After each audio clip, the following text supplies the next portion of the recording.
hearts beat to the city streets. We began to feel the fire. We rise like tall buildings as the chemicals they take us higher.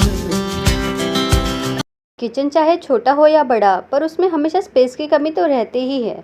जैसे सबको एक clean and organise घर में रहना पसंद आता है, वैसे ही होम मेकर को क्लीन एंड ऑर्गेनाइज किचन में काम करना अच्छा लगता है, क्योंकि हमारा most of the time kitchen में ही स्पेंड होता है।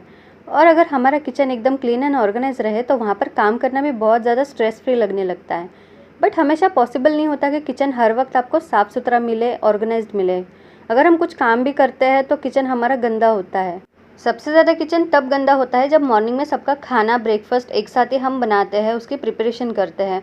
उस टाइम समझ में नहीं आता किचन को क्लीन करें या सबके लिए खाना बनाएं। तो मोस्ट ऑफ द टाइम हम जब किचन में काम करते हैं तो उस टाइम सारे खाना बना के उसके बाद क्लीनिंग को स्टार्ट करते हैं, तो हमारा किचन एकदम क्लीन भी रहता है और ऑर्गेनाइज भी लगता है। दिन भर हम जो किचन क्लीनिंग रूटीन फॉलो करते हैं वो मॉर्निंग में पॉसिबल नहीं हो पाता है, क्योंकि जब भी हम रोटी वगैरह बनाते हैं तो बहुत काउंटर टॉप मैसी हो जाता है।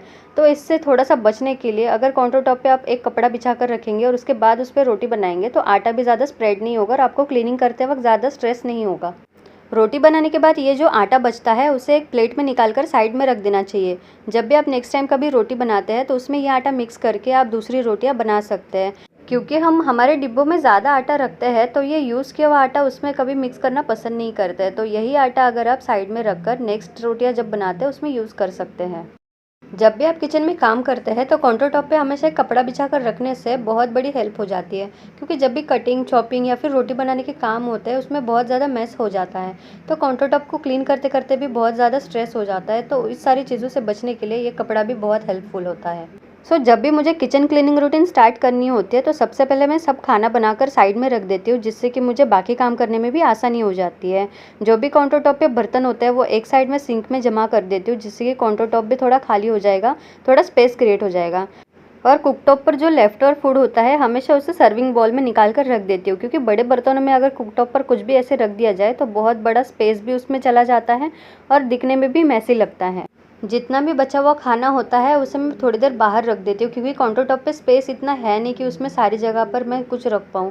इसलिए जो भी चीज़ें बनती हैं मैं थोड़ी देर के लिए साइड में रख देती हूँ। जो भी फ्रिज में रखने वाली चीज़ें हैं उसे फ्रिज में भी रख देती हूँ। जितने भी थोड़े बहुत बर्तन होते हैं उसे सारा खाली करके फिर सिंक में जमा कर देती हूँ। जितने भी ड्राई बर्तन होते हैं उसमें थोड़ी देर पानी डाल के मैं वैसे ही भिगाने के लिए रख देती हूँ, जिससे कि मुझे स्क्रबिंग करते वक्त ज़्यादा मेहनत नहीं करनी पड़ती है।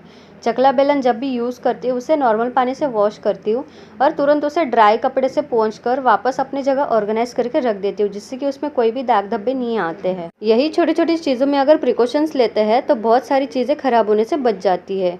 बर्तनों में थोड़ी देर पानी डालकर भिगाने के बाद जो बर्तनों में लगे होते हैं फूड पार्टिकल वो सारे सॉफ्ट हो जाते हैं, तो उसके बाद मैं स्क्रबिंग शुरू कर देती हूँ, जिससे कि मेरे सारे बर्तन जल्दी जल्दी वॉश हो जाते हैं और उसके बाद मुझे बाकी काम करने में भी ईजी लगता है। जब भी आपको लगे कि बर्तनों में जो फूड पार्टिकल्स लगे हैं वो बहुत ड्राई हो चुके हैं तो थोड़ी देर अगर उसमें पानी डालकर आप भिगा कर रख देंगे तो जल्दी आपके बर्तन भी वॉश हो जाएंगे और आपको ज़्यादा मेहनत भी नहीं करनी पड़ेगी। अगर आप आपकी डेली रूटीन में कुछ अच्छे हैबिट्स को फॉलो करते होंगे तो आपको किचन में फ्रीक्वेंटली डीप क्लीनिंग करने की ज़रूरत नहीं पड़ेगी, क्योंकि यही अच्छे हैबिट्स हमारे किचन को डेली क्लीन और ऑर्गेनाइज रखने में भी मदद करती है। क्योंकि यही छोटी छोटी चीज़ें होती है जो हमारे किचन को हमेशा क्लीन रखती है और हमें ज़्यादा मेहनत भी नहीं करनी पड़ती है। जो भी चीज़ें होती है हमेशा जगह पर मिलेगी और सारी ऑर्गेनाइज्ड मिलेगी। जब भी हम सिंक में बर्तनों को वॉश करते हैं तो जो भी लेफ्ट ओवर फूड होता है कभी कभी बर्तनों में वैसे ही रह जाता है और सिंक में फंस जाता है, तो ब्लॉकेजेस की प्रॉब्लम भी आती है। तो इस तरह का ड्रेनर का यूज़ करते हैं तो जो भी लेफ्ट ओवर फूड होता है इसी में फंस जाएगा, जो कि ब्लॉकेजेस आने की प्रॉब्लम भी खत्म हो जाएगी। जब भी हम बर्तनों को स्क्रब करते हैं, स्क्रब करके उसे हमेशा सिंक में डाल देते हैं। उस पर पानी अगर गिरता है तो बर्तन सारे ऑयली लगने लगते हैं। तो जब भी बर्तनों को स्क्रब करेंगे उसे हमेशा साइड में रख दीजिए, जिससे कि आपके बर्तनों पे कोई ऑयलीनेस के स्टेन नहीं आएंगे। और बर्तनों को वॉश करने के बाद हमेशा ट्रे में उसे उल्टा करके रख देना चाहिए, जिससे कि बर्तन जल्दी ड्राई हो जाते हैं और सब पानी उसका ड्रेन होकर नीचे निकल आता है।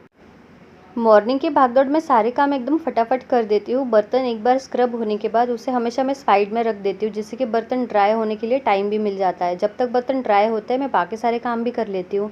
दिन में जितनी बार भी सिंक में बर्तनों को वॉश किया जाता है उतनी बार मैं सिंक को हमेशा स्क्रब करके रख देती हूँ। अगर उसको वैसे ही छोड़ दिया जाए तो हमेशा सिंक में एकदम स्टिकीनेस आ जाती है, बहुत सारे दाग धब्बे भी दिखने लगते हैं और जो भी हार्ड वाटर होता है उसके भी स्टेन उसमें रह जाते हैं। हमेशा अपने किचन में इस तरह का ब्रश मैं रखती हूँ जो कि हमारा स्क्रबर काम नहीं करता, ये ब्रश कर देता है। जो भी स्क्रबर से हम सिंक को साफ़ करते हैं, बट ये छोटे-छोटे जो स्पेस होते हैं वो ब्रश की हेल्प से इजीली क्लीन होते हैं, क्योंकि इसमें भी फूड पार्टिकल ऐसे ही फंस जाते हैं जो स्क्रबर से नहीं निकल पाते हैं। और हमेशा मैं इसका ध्यान देती हूँ कि बर्तनों को वॉश करने वाला और सिंक को वॉश करने वाला स्क्रबर अलग-अलग हो, जिससे कि एक हाइजीन भी किचन में मेंटेन रहता है। जो कि फूड पार्टिकल्स कभी स्क्रबर में फंस जाते हैं तो स्क्रबर को भी अच्छे से वॉश करके हमेशा ड्राई करके रख देना चाहिए, जिससे कि ना तो उसमें कोई फूड पार्टिकल फंसेंगे और ना ही उसमें से कोई स्मेल आएगी। और जो भी हम सिंक में इस तरह का ड्रेनर का यूज़ करते हैं उसे तो नॉर्मली हम स्क्रबर से क्लीन कर देते हैं, बट उसके अंदर जो छोटे-छोटे फूड पार्टिकल फंसे होते हैं वो स्क्रबर से नहीं निकल पाते हैं। तो इस तरह मैं ब्रश की हेल्प से उसे भी क्लीन कर देती हूँ, जिससे कि पूरा हाइजीन भी मेंटेन रहता है और ना ही उसमें कोई काले दाग धब्बे आते हैं और हमेशा ये क्लीन ही रहेगा। जब सारे बर्तन और सिंक एरिया क्लीन हो जाता है तो सबसे लास्ट में अपने गैस को क्लीन करती हूँ, क्योंकि जब भी गैस पर खाना बनाते हैं तो तुरंत उसे क्लीन नहीं करना चाहिए, बिकॉज उसका जो ग्लास होता है उस टाइम बहुत ही गर्म हो जाता है। अगर सडनली गर्म ग्लास पे आप पानी डालेंगे तो वो टूटने के भी चांसेस होते हैं। तो गैस के भी कुछ प्रिकॉशंस लेने पड़ते हैं, इसलिए मैं पहले सारे बर्तनों का वॉश करती हूँ, फिर सबसे लास्ट में अपने कुकटॉप को क्लीन करने के लिए आ जाती हूँ।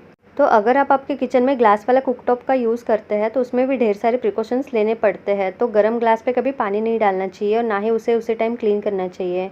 और जब भी आप उसको स्क्रब करते हैं तो उसे हमेशा स्पॉन्ज वाले स्क्रबर का ही यूज़ करना चाहिए। जबकि तार वाला स्क्रबर अगर यूज़ करते हैं तो उसमें ढेर सारे स्क्रैचेस आने के भी चांसेस होते हैं। तो इसीलिए तार वाला स्क्रबर यूज़ करने के बाद बहुत स्क्रैचेस आ जाते हैं, तो नया कुकटॉप भी पुराने जैसे लगने लगता है। मेरे किचन में वेंटिलेशन के लिए बस यही एक विंडो है जहाँ से एयर पास होती है। जब भी किचन को साफ़ करती हूँ तो उसी टाइम उसे भी क्लीन कर देती हूँ, क्योंकि जब भी खाना बनाती हूँ उस पर भी ऑयल के छींटे वगैरह उड़ जाते हैं, तो उसे भी क्लीन करना ज़रूरी हो जाता है। खाना बनाते वक्त बहुत सारी चीज़ों का यूज़ होता है, तो उन सारी चीज़ों को उसी टाइम पे क्लीन करके रख देती हूँ, जो कि मुझे डीप क्लीनिंग करते टाइम ज़्यादा मेहनत नहीं करनी पड़ती है। काउंटर टॉप को हमेशा क्लीन करने के बाद सारे सिंक को मैं इस तरह स्प्रे करके रख देती हूँ, जिसमें पानी और डेटॉल का जो सॉल्यूशन मैंने किचन में ही बना के रखा है, जिससे पूरा सिंक एरिया क्लीन रहेगा, हाइजीन रहेगा और ना ही कोई कॉकरोचेस की प्रॉब्लम आएगी। जब किचन में सारा खाना बनाने के बाद, किचन को क्लीन करने के बाद सारी चीज़ें मैं अपनी जगह पे ऑर्गेनाइज करके रख देती हूँ।